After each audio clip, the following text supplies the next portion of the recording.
Hello and welcome to this week's craft. This week we're going to be making a chicken card for Valentine's Day. Now here are the paper items that we will give you, and you're going to need scissors and glue to help you with it.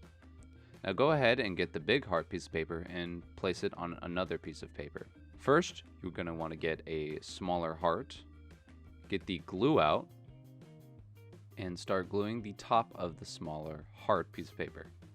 Then go ahead and place it a little bit above the center. This is going to be your beak for the chicken. Next, let's get another piece of paper and glue it down, but this time we're only going to glue one of the edges, the pointy edge, not the bumpy edge.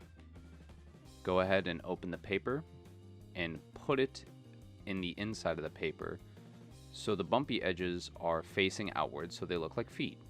You're going to want to do that 2 times for both feet. Now let's glue down the bigger piece of paper and make that the comb of the chicken. Go ahead and glue it down to the behind of the pointy part of the heart-shaped paper.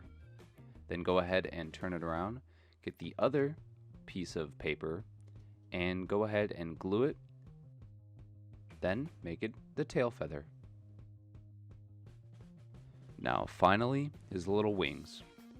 Go ahead and get the heart-shaped piece of paper, glue it, then go ahead and place it on the edge of the heart-shaped piece of paper with the bumps sticking inward, and fold the pointy bit down. Do that for both sides. Get a marker, put 2 eyeballs, and go ahead and write something nice for someone else. And there you go. You have your chicken Valentine's Day card. Thanks for watching.